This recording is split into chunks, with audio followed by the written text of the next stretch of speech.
Everybody likes a good ghost story. One of my all-time favorites is A Christmas Carol. Every Christmas I try to watch at least one of them. I've tried to watch all of them at some point over the past few years. There's a bunch of different variations. It's fun to compare all the different takes on Ebenezer Scrooge, the miserly man who thinks Christmas is a humbug. Now, my favorite Scrooge happens to be Albert Finney, the 1970 version, but there's a lot of great ones. The number of films based on the book is just staggering. And one of the reasons is because it's a scary ghost story. It's got ghosts. Ghost stories are universal, regardless of our culture. No matter what culture you live in, you've got ghost stories. We have them in Ohio, we've got them here. Every culture has the ghost stories. And for the most part, they help us explain things we can't explain. But fear is the currency of every ghost story. It's all about fear. Now, today's Bible lesson is one of those scary ghost stories that we have. Our story has a ghost in it. There's lots of fear. And again, throughout the Bible, there's this command, do not be afraid. Now, one thing we're going to say up at the top, right up front, we're not going to go here. We're not going to talk about ghosts today. We're not going to jump into whether they're real or not. We're not going to jump into what they are or not. That's not the point. That's not why Matthew writes this. And if Matthew's not concerned about that, neither are we. So I'm just going to say that right up front. That's for another time, another day, another purpose. Now, our text begins today much like last week. Jesus and his friends are trying to get away from a crowd. And just like last week, they head for a boat. Apparently boats are a great way to get our movies, most of our movies have great car chases and car chase scenes, right? The Bible's big on boats, getting away from crowds that are chasing Jesus. And Jesus, like we said last week, Jesus and his disciples are looking at the boat. He says, we're going to the other side. So there we have it. And again, this idea of a promise, we're going to the other side. And we're going to get into a boat. Now, there's one big difference between today's boat story and last week's boat story.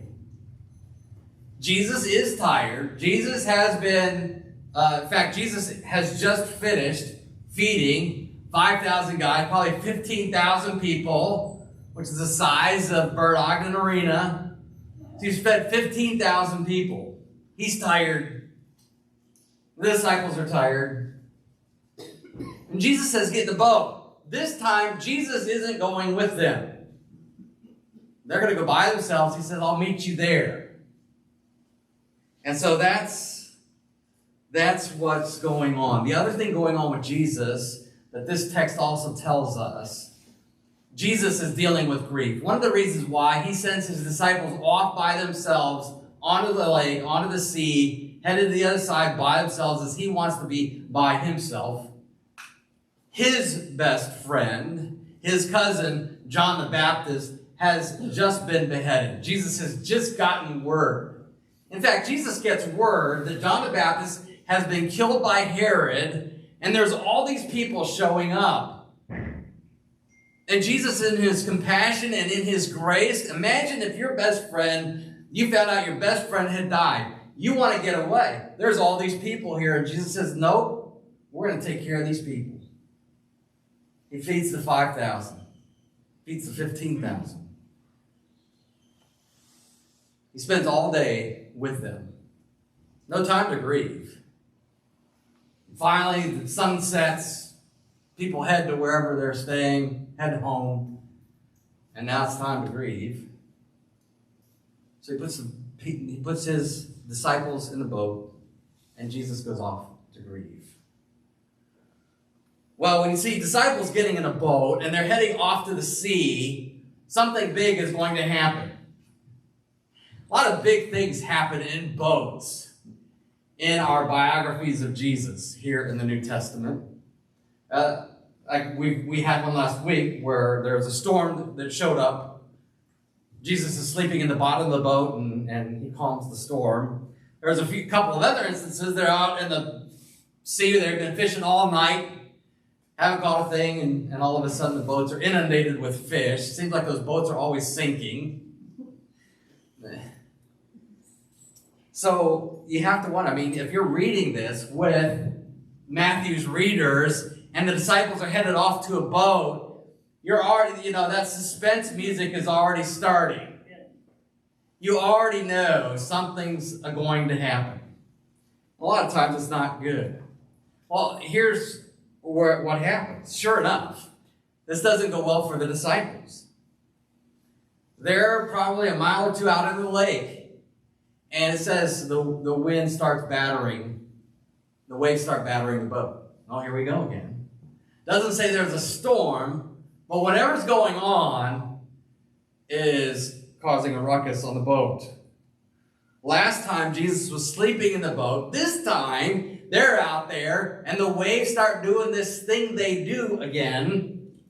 And Jesus is nowhere to be found. Jesus isn't in the boat. What's funny is Jesus shows up, and as Daniel just read, this is what Matthew's saying. Jesus came toward them walking on the sea very early in the morning. When the disciples saw him walking on the sea, they were terrified. "It's a ghost," they said, and they cried out in fear. The disciples cry out in fear, and they say it's a ghost. They see something or someone. And Matthew's writing this line like it's matter-of-factly, but it's anything but routine that they just cry out in fear. But whatever they're seeing, remember they are fishermen. Like last week. You'd think these guys have spent their lives on boats. They've seen everything. They haven't seen this.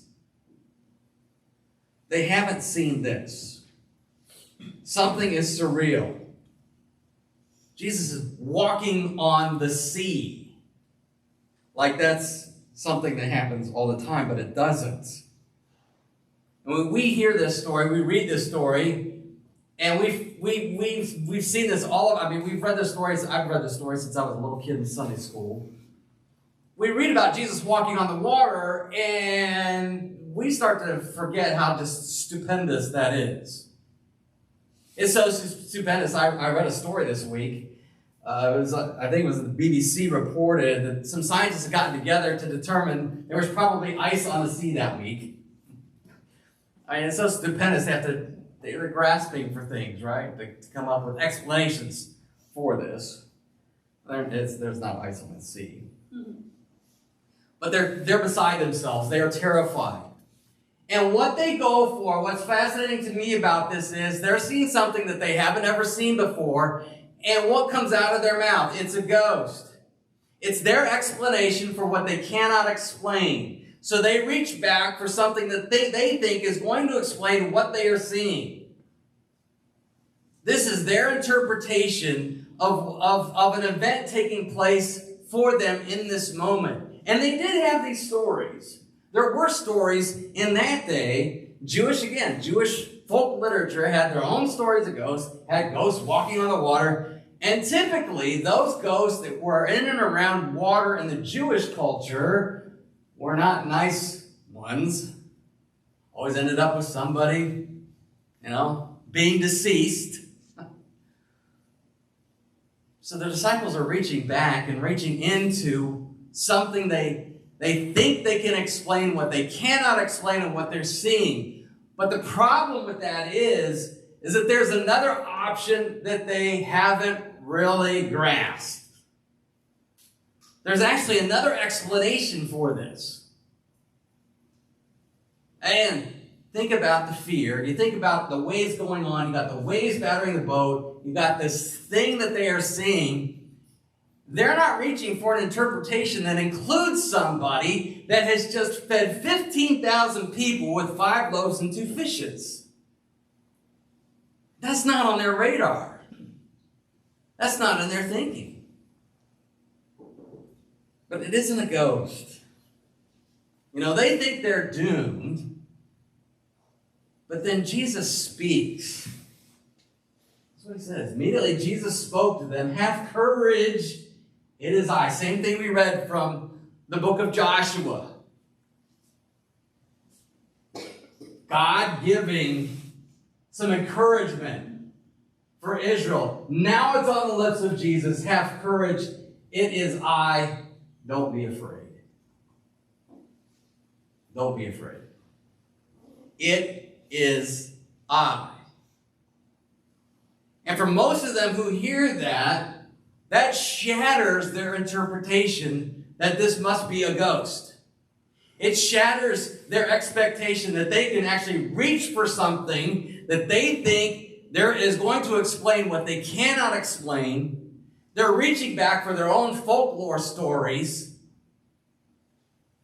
when in fact, Jesus is there, and now he is speaking, and he is shattering all of that. It is I. Now, it shatters the worldview. It shatters the interpretation of everybody in that boat except one guy. It's almost as if there's this player piano that starts playing in the story. You go from all this suspense, you go from the eerie, ghosty type of feeling for this story, and all of a sudden you hear the player piano vaudeville playing. Because guess who's not buying the explanation? It is I. The same guy has had a struggle all along. Look who pipes up. This is who pipes up. Peter. And he says, "Lord, if it's you, command me to come to you on the water." And again, we are so used to this story. We're so used to reading the story. We run right through this. We run right by it. But this is a significant part of the story. This comes up later. Remember how Jesus is saying on the water, speaking at the boat, "It is I," right? If it's you,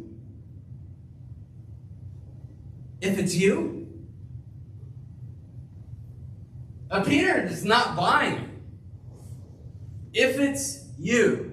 That was good enough for everybody in that boat except Peter. It's hard to believe that Peter actually says this. I mean, the next thing we see is Peter getting out of the boat and headed toward Jesus. But it all starts with, if it's you. It starts with Peter's unbelief. It starts with Peter just saying, "I don't believe this. If it's you." And Jesus invites him out in his grace, invites him out. And Peter goes. And the way the wording is here, Peter is almost to Jesus. And now it says, "When Peter saw the strength of the wind, he was afraid. And beginning to sink, he cried out, 'Lord, save me.'" Now this, again, is where we have to start speaking into all the ways that we've been taught about this particular story. There are a bunch of urban myths surrounding what's going on here that aren't in the text, but stuff we impose into the text because we think it makes a better story. One thing we need to see here is that Peter earlier saw a ghost, or somebody who thought it was a ghost. He was part of the crowd saying, "Hey, that's a ghost over there." Now it says, when Peter saw the strength of the wind. He's not looking at the waves. That's part of the urban myth. He sees the strength of the wind. The popular narrative is that Peter takes his eyes off of Jesus. Matthew doesn't say that here. What he says is Peter's looking at the strength of the wind, and he was afraid. And what triggers the sinking? What triggers the sinking isn't him taking his eyes off Jesus, and again, Matthew doesn't write that here. Doesn't even say he was looking at Jesus to begin with, and then he saw the wind. No, he sees the strength of the wind. He's afraid. It's his fear that causes him to sink. It's his fear. And that fear is being controlled. This fear has been with him all along. It's being controlled by unbelief. unbelief. He notices how strong the wind is. Peter begins to sink. It's his fear. It's all a faith thing. He doesn't have faith in Jesus. In fact, this whole thing, he hasn't been having faith in Jesus. He still doesn't have faith in Jesus. It was lack of faith that got him out of the boat. And now it's lack of faith, and he's sinking. He's sinking. Jesus says later, we know this is a faith thing, because he says, you have little faith, why did you doubt? We all connect that to here, and that is here. But Jesus is talking about the entire episode. The moment that Jesus said, it is I, that's the moment of truth. That's the moment of faith. Peter, go Peter. Go Peter. The object of Peter's faith is not in Jesus. Peter's among those who are reaching for something to explain what can't be known. It's a ghost. Now he's seeing the strength of the wind. Jesus can't save me. You know, that also raises the other part of the urban myth, the urban legend that goes along with this story, that we should be patting Peter on the back for getting out of the boat, for having the gumption, for having the fortitude among all the disciples. Hey, I'm going to walk on the water. If it's you, I'm coming. We do that because we want some sort of skin in the game. We want to be able to say, hey, I walked on the water.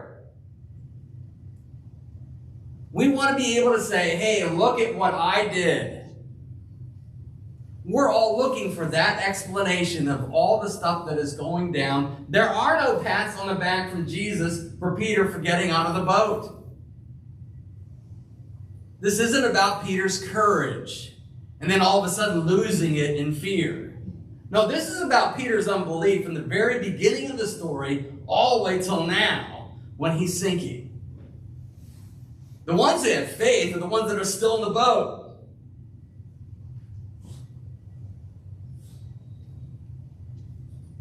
We want Peter to be applauded and commended for getting out of the boat because that's what we want when it comes to our relationship with Jesus. No matter what Jesus is doing for us in the moment, we still want a little bit of the credit. We still want to be able to say, yeah, yay me. Yay Chad. Yeah, Karen's never saying yay Chad. I see it on her face. You're like, yeah, right. I want to be able to say yay Chad. I do this all the time. I want some skin in the game. I want to be able to take credit for it. I want to be able to take credit for getting out of that boat and coming to see Jesus when what prompted me to get out of the boat was unbelief. And that's where we need to see ourselves in this story. Yes, we are Peter. But we are Peter in desperate need of Jesus. In desperate need of Jesus. If Peter had been trusting Jesus, he would have stayed in the boat. And now he finds himself sinking. This is us. This is us. We are desperate. We are lost. We are often sinking in our fear. All the different things that come our way during the week. All the different things that are thrown at us in our lives. Whether it's simply the way the world is working that day, whether it's the devil, whether it's stuff that we've created, self-inflicted. Our response often is self-sufficiency. In fact, too often, it's mine. I've got this. Yay me. I'm going to take this. And we get into those moments, we realize that what we have isn't enough. That our self-sufficiency, our self-dependence doesn't add up. We are threatened by things we would never dream of being threatened by, or our health, our jobs, loss of lifestyle, loss of control. It's all there. So as Peter sinks, Peter arrives finally at a moment in which Peter is ready to speak the truth and ready to speak in faith. And that's where the text wants us to go with Peter. Because out of Peter's mouth as he is sinking, he's almost to Jesus and he is sinking. This is what comes out of his mouth. Lord, save me. Lord, save me. Those three words, Jesus, save me, must be on our lips every day. Because we're people that lack faith. I'm a person who lacks faith. And I get into situations in which I'm trying to control, things are out of my control, I'm getting angry, I'm getting upset, and in the midst of that moment, I got to be doing this. Lord, save me. Jesus, save me. This is the way it is with our salvation. The only one that can help Peter in that moment is the one that is right near him. Lord, save me. This is the desperate cry of people who know that they have to have Jesus or they die. That's all of us in this room, whether we realize it or not. That every given moment, every single moment of our lives is lived needing Jesus to save us, and if he doesn't, we die. So whatever it is that I want, whatever it is I got going on, I need Jesus. And I need Jesus to save me. And that's got to be our cry. And the response by Jesus to Peter in that moment is all grace. It's all grace. Jesus doesn't have to, but he does. Peter says, Jesus saved me, and the next word is immediately. Immediately. No time wasted. No time wasted, almost as if, Peter, I've been waiting for this moment. This is what I wanted you to say to me all along. In fact, when you were thinking ghost, I wanted you to be thinking, Jesus, save me. Immediately, Jesus reaches out his hand and caught hold of him. He's in Jesus' hands again. And that's where we got to be. And that's where we are. That's where we are. In spite of our lack of faith, in spite of the fact that we're constantly questioning whether that's really Jesus, Jesus is there, and he's catching us, and he's holding us, and he's saving us again and again and again. That's Jesus for us. That's Jesus in this moment for us. This is the one who not only fed 5,000, 15,000 people with 5 loaves and 2 fishes, is the one that walks on the water, and the one that walks on the water is the one who saves you, the one who forgives you, the one who loves you, the one who cares for you, the one who is holding you. Holding you.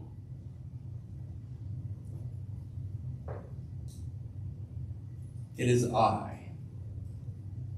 It's Jesus. So Jesus comes into our mess. Mess, whether it's our making or not. Most often it's mine. And he reaches down and he saves us. He saves us again and again, even though the waves are crashing. What's fascinating about this particular story is that Once Jesus is in the boat, the sea's calm. The sea's calm. It's as if the guy who fed all those people with only 5 loaves and 2 fishes, it's as if he went walking on the water to get Peter to this moment. Because as soon as Jesus and Peter are in the boat, everything stops. Jesus wants us to be desperate for him. To be so reliant on him that we aren't relying, that we aren't grasping for the ghost stories to explain things, that we aren't grasping for our own self-sufficiency. He wants us to be in this desperate situation where the only thing that we can say is, Jesus, save me. Jesus, save me. There's a lot to be afraid of in this world. There's a lot. Don't get me wrong. If anything, this story doesn't trivialize fear. It only highlights it.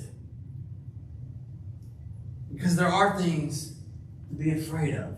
But we have a Jesus who loves us, the one who says, "It is I, don't be afraid." And then when we are afraid, saves us in the moment. Saves us from fear. Saves us from our unbelief. Saves us. Let's pray.